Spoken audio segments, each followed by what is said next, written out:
आज मैं आपको जापानीज़ टेक्निक के बारे में बताने जा रही हूँ। जापानीज़ टेक्निक ये है कि कोई भी बच्चा 1 साल की पढ़ाई 1 महीने में कंप्लीट कर सकता है। तो मैं अभी 9th क्लास में हूँ और मैंने 1 महीने में अपना पूरा सिलेबस कंप्लीट कर लिया है। तो मैं शॉर्ट में ही सारे सब्जेक्ट के बारे में आपको बताऊँगी। तो मैं अब आपको मैथ्स के बारे में बताऊंगी। मैथ्स का फर्स्ट चैप्टर का नाम है नंबर सिस्टम। उसमें रैशनल नंबर और इरेशनल नंबर के बारे में बता रखा है। जो रैशनल नंबर होता है वो p/q के फॉर्म में होता है और q is not equal to 0 होता है।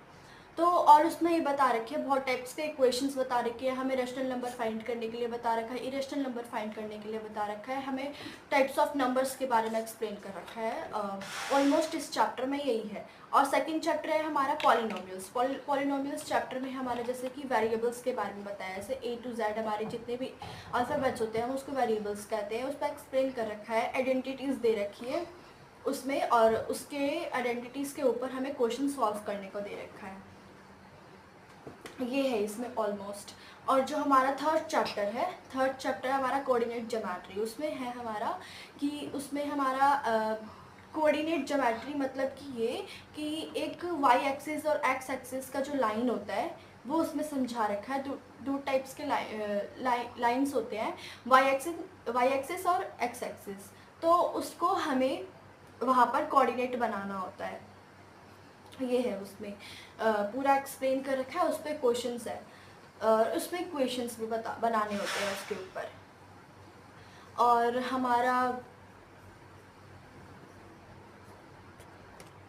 अब मैं आपको लीनियर इक्वेशन इन 2 वेरिएबल्स के बारे में बताऊंगी इस चैप्टर के बारे में।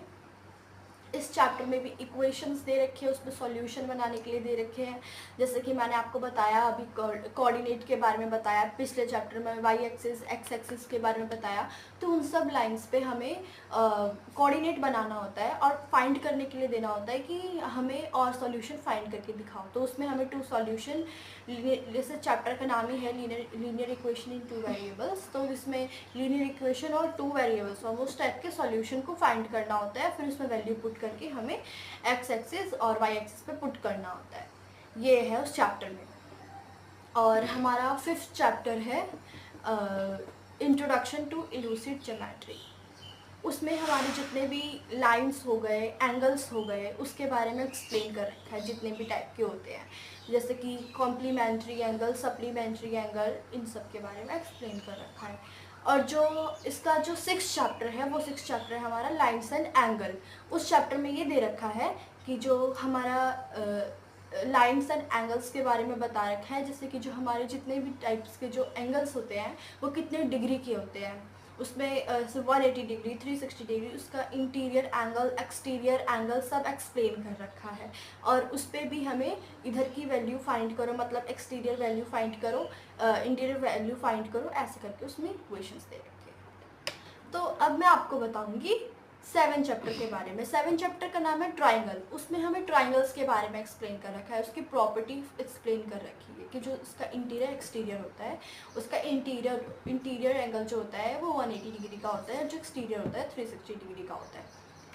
उसमें ये बता रखा है। तो उसमें ये भी बता रखा है जो हमारे कॉन्ग्रुएंस ऑफ ट्राइंगल के बारे में बता रखा है कि हम टू टाइप्स ऑफ ट्राइंगल को हम कैसे कॉन्ग्रुएंट करें, मतलब कैसे उसको सेम करके हम उसको फाइंड करें, ये भी बता रखा है। उसमें कुछ क्राइटेरिया बता रखे हैं, जैसे SAS, SSS, RHS, ऐसे करके क्राइटेरिया बता रखी है उसमें।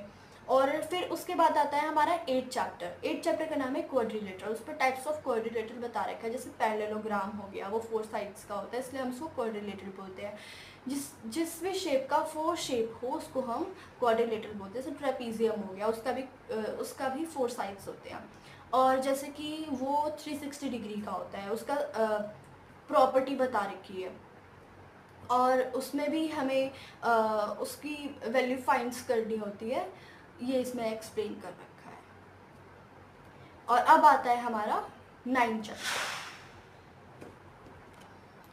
तो चैप्टर का नाम है अब 9th चैप्टर का नाम है अब areas of parallelogram and triangle. इस चैप्टर में ये है जैसे कि हमें इस चैप्टर में भी आर्क बनाना सिखाया है हमें, हाइट, और बेस के बारे में एक्सप्लेन किया गया है, उस पर भी हमें उसको फाइंड करना बताया है।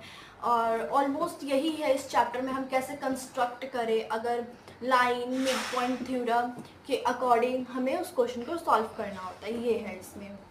और हमारा फिर 10th चैप्टर है सर्कल। सर्कल में हमारा सर्कल के बारे में मिड पॉइंट थ्योरम बता रखा है, सर्कल का भी एक mid point theorem, code, arc इसमें भी एक्सप्लेन कर रखा है। और इस पे भी हमें वैल्यू फाइंड्स करने के लिए बोलते हैं, हमें इसको फाइंड करके दिखाना होता है जैसे जैसे क्वेश्चन टाइप्स के आते हैं।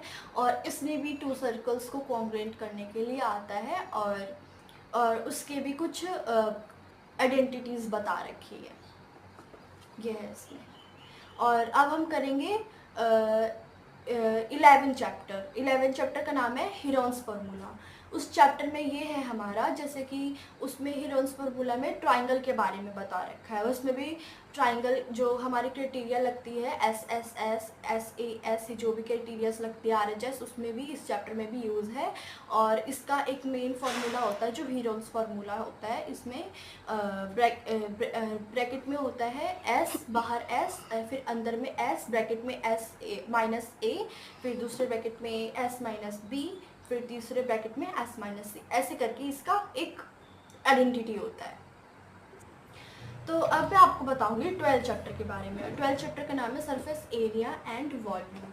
इस चैप्टर में ये है जितने भी हमारे शेप्स होते हैं, जैसे कोन हो गया, सिलेंडर हो गया, क्यूब हो गया, क्यूबॉइड हो गया, स्क्वायर हो गया, जितने भी टाइप्स के हमारे शेप्स होते हैं उन सब शेप्स के हमें total surface area, lateral surface area, curve surface area, perimeter, उसमें ये सब एक्सप्लेन। तो अब मैं बताऊंगी साइंस के बारे में।